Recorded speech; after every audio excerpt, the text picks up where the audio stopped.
Atos capítulo 20, versículos de 7 a 12, onde a palavra do Senhor vai nos ensinar o seguinte: no primeiro dia da semana, reunimos-nos para partir o pão, e Paulo falou ao povo, pretendendo partir no dia seguinte, e continuou falando até a meia-noite. E havia muitas candeias no piso superior, onde estávamos reunidos. E um jovem chamado Eutico, que estava sentado numa janela, adormeceu profundamente durante o longo discurso de Paulo. E vencido pelo sono, caiu do terceiro andar. E quando o levantaram, estava morto. Paulo desceu, inclinou-se sobre o rapaz e o abraçou, dizendo: não fiquem alarmados, ele está vivo. E então subiu novamente, partiu o pão e comeu. E depois continuou a falar até o amanhecer, e foi embora. E levaram vivo o jovem, o que muito os consolou. A igreja estava reunida à noite, e era domingo, e o domingo naquele tempo não era um feriado, não era um dia de folga, no qual as pessoas estavam liberadas dos seus trabalhos diários. Por certo, alguns cristãos, como nós já vimos, eram escravos, e não podiam ir à reunião até que tivessem terminado todo o trabalho, e por isso a igreja se reunia à noite. E os cristãos encontravam-se em um cenáculo, ou seja, no quarto de cima das casas, como nós temos aqui em Curitiba os áticos das casas. Então aquele quarto maior em cima, eles se reuniam ali numa casa que era emprestada, e muito provavelmente algumas pessoas diferentes estavam dentro desse quarto. Alguns eram escravos, outros eram donos de casas como aquela, outros eram de países diferentes, de línguas diferentes, mas que estavam ali falando na língua daquela região. E nós poderíamos dizer que sempre o cristianismo foi um grupo muito misturado, os cristãos foram um grupo muito misturado, um povo muito miscigenado, porque a palavra de Deus estava chegando e alcançando judeus, gentios, homens, mulheres, escravos, todas as pessoas. E apesar disso não existia distinções nacionais ou sociais, e os seus membros não faziam nenhuma diferença entre uns e outros, porque todos eram um só povo em Cristo Jesus. E se há uma beleza do cristianismo é essa: não importa o título da pessoa que está do teu lado, aqui nesse lugar a gente só se chama de irmão, não é verdade? Não é o título de quem está do lado que importa, é o irmão fulano, o irmão Beltrano, isso é que importa. Não importa de que lugar do mundo ele veio, não importa qual seja a cor da sua pele, não importa se tem dinheiro ou não tem dinheiro, não importa se tem estudo ou não tem estudo. Aqui dentro, quando Deus está olhando para a gente, e quando nós olhamos uns para os outros, a vontade de Deus é esta: que nós estejamos vendo o nosso irmão em Cristo Jesus. E a Bíblia chama isso de povo de Deus. Queridos, se a gente não tiver esse mesmo sentimento, a gente nunca vai entender o que é igreja. Sabe quem está aqui hoje? Um servo de Deus. E se você ainda não é servo de Deus, então não entendeu nada. Porque servir a Deus é se colocar na mesma condição que Jesus se colocou. E lá o livro de Filipenses vai dizer que Jesus não se valeu da posição que ele tinha. Filipenses 2 fala sobre isso. Sendo Deus, ele não se valeu da posição que ele tinha, mas por amor a nós, ele se humilhou na forma de servo, e se humilhou até a cruz. E aí então Paulo vai dizer: você quer entender o que é ser um cristão? Copia Jesus e aprenda a entender que você só é servo de Deus. É tão complicado isso, porque a gente vai aprender a ser servo de Deus quando a gente entra numa fila. A gente vai aprender a ser servo de Deus quando alguém está nos ajudando em alguma coisa. A gente vai aprender a ser servo de Deus quando a gente entra no estacionamento. A gente vai aprender a ser servo de Deus quando alguém da limpeza passa perto da gente. Se a gente não aprender a ser servo de Deus nas pequenas e nas grandes coisas, a gente não entendeu nada a respeito da fé em Cristo Jesus. Agora, ser povo de Deus tem uma história. E quando a gente começa a entender que Deus está fazendo de todos os povos um só povo, e um povo que lhe pertence, a gente tem que entender a história que está por trás.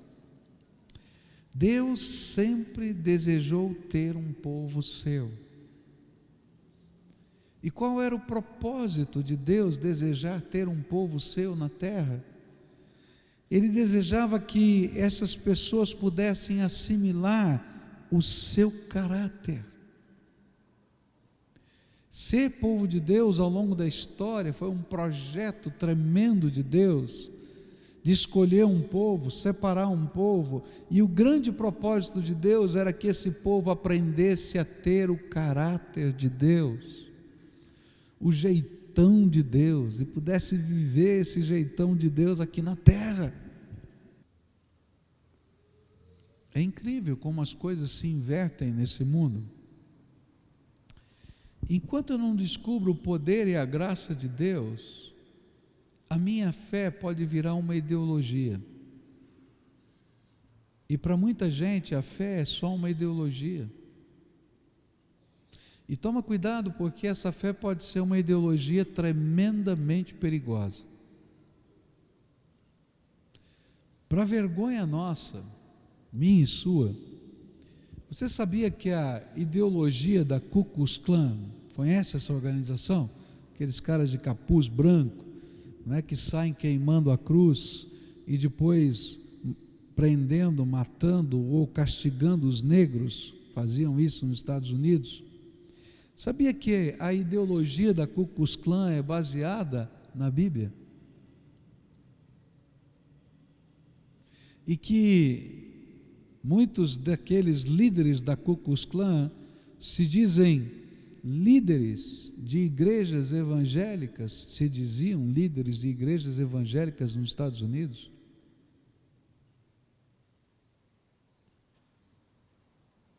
Não é vergonha?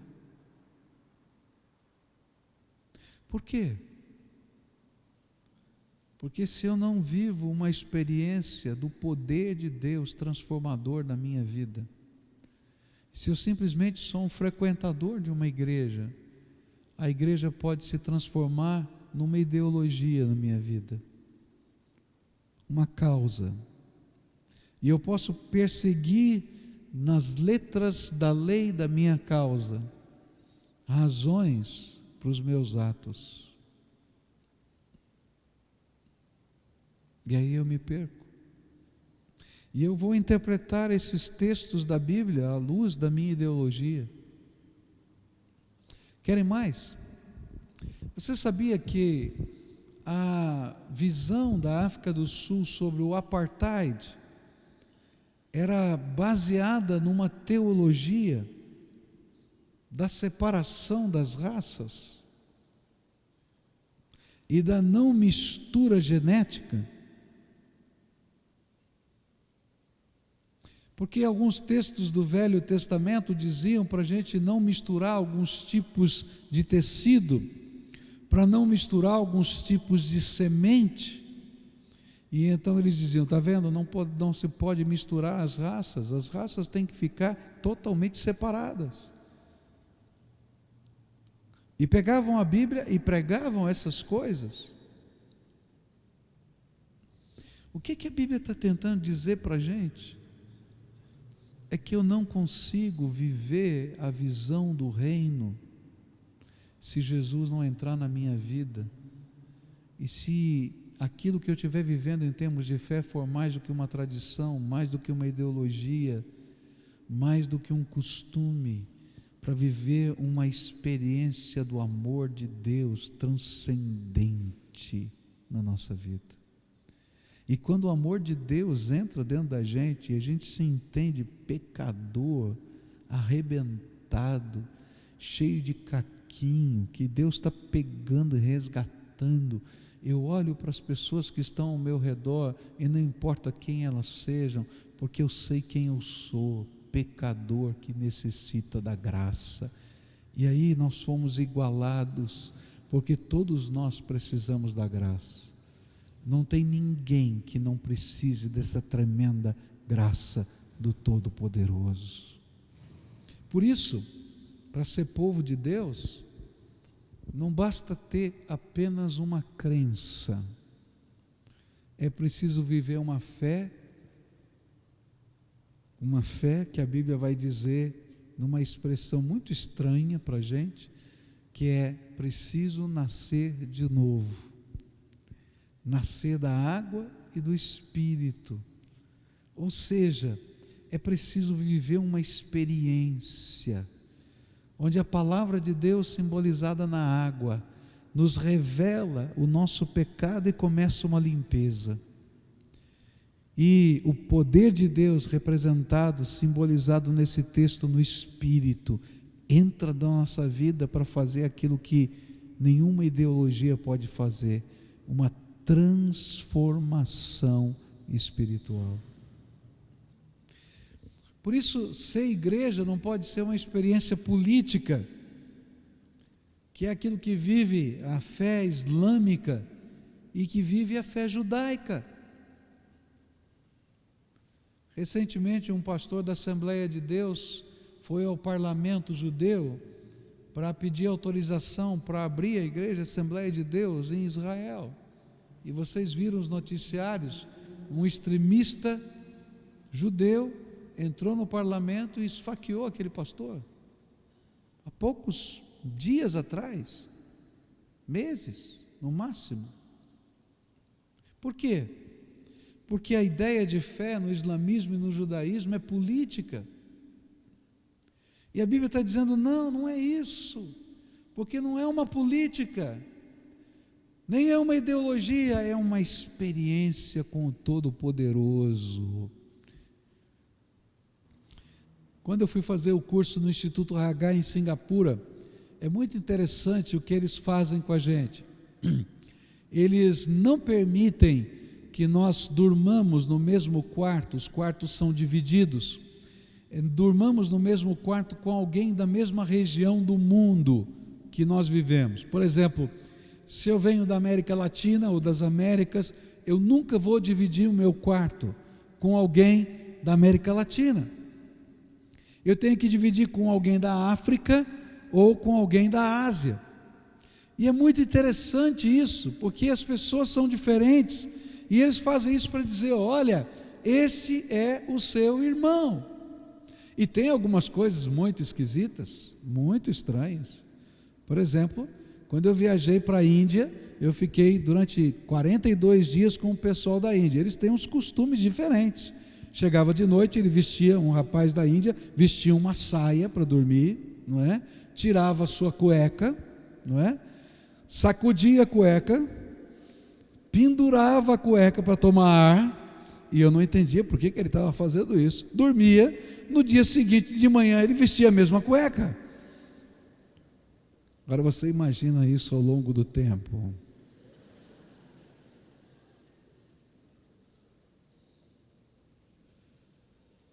É interessante. E é meu irmão. Os africanos são ardorosos na oração e são barulhentos. Então, geralmente, eles colocavam com os japoneses e os coreanos, tudo certinho. De propósito. E aí alguém foi reclamar e disse assim, Olha, não é por nada, mas é que eles começam a orar de noite, na hora de dormir, e não param. E às vezes vão até 2 da manhã. E eles não oram quietinho, que nem a gente ora, não. Eles começam a pular, e eles cantam, e andam no quarto. Eu estou tentando dormir, e o homem não dá. Aí de repente, no meio do congresso, a gente ia no hall do elevador, tinha uns 20 africanos orando, um passando para um lado, outro para o outro, porque no quarto tinha um japonês ou um coreano que não conseguia dormir. Mas o coreano levantava às 4 da manhã para orar, e acendia a luz, e o africano não podia dormir. Mas é povo de Deus. Nós temos muitas diferenças, as diferenças existem, e a Bíblia diz que há beleza nessas diferenças. E se eu não for capaz de enxergar essas diferenças com os olhos de Deus, eu não vou entender o que é ser povo de Deus. Eu vou olhar para a música e vou dizer, não, a única música que adora a Deus é a clássica. Agora, se você for para a Índia, por exemplo, é a coisa mais estranha. Você já viu Hare Krishna? Já viu? Já viu eles tocando a musiquinha deles? Tem uns pratinhos que eles põem no dedo e fazem assim, né? Tem uns negocinhos de... Então, você vai numa igreja na Índia, o louvor é assim. E você olha e diz assim, meu Deus, que coisa esquisita. Não parece louvor. Mas por quê? Porque aquela é a música tradicional daquele povo. Ele está usando a cultura dele para glorificar a Deus. E a gente tem que olhar e dizer, isso é povo de Deus. Se você, por exemplo, está cantando numa igreja africana e alguém começa a cantar uma melodia que diz que nós como povo estamos caminhando, meu irmão, todo mundo começa a andar na sala. Eles caminham para a direita e para a esquerda. E você pergunta, por que você está fazendo isso? Você não está cantando que está caminhando? Então caminha.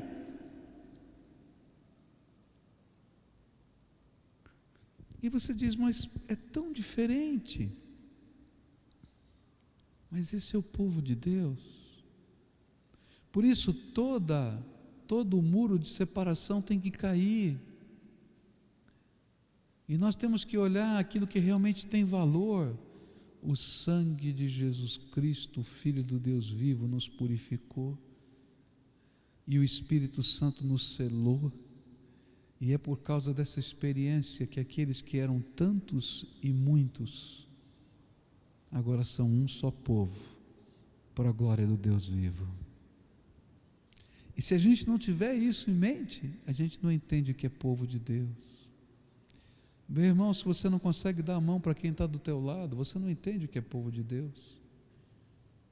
Se você está preocupado com quem vai sentar do teu lado, você não entende o que é povo de Deus.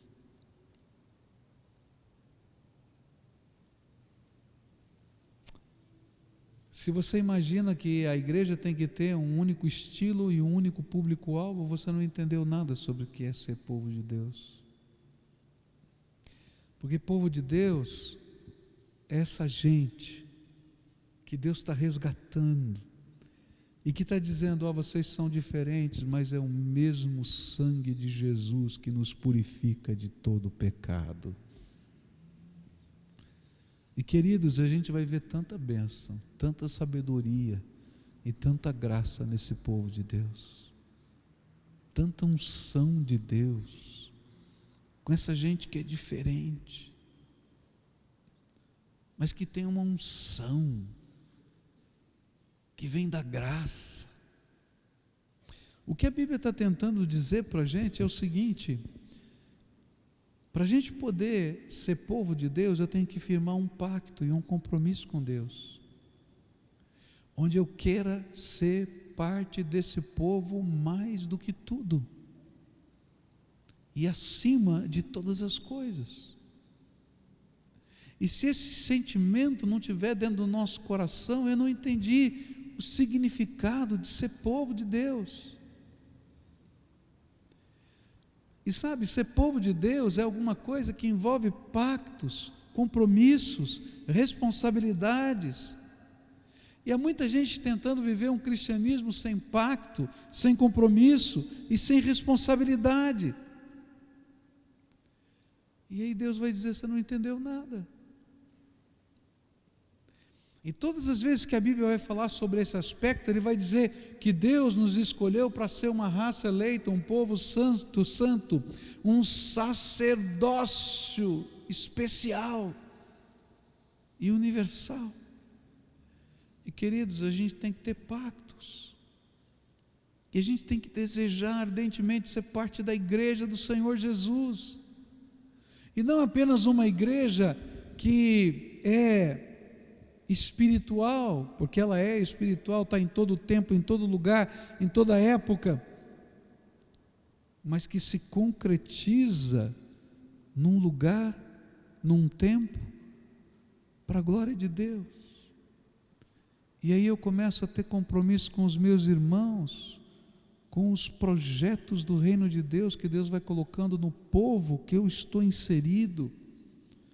E eu começo a poder experimentar o que significa servir, ser servo de Deus.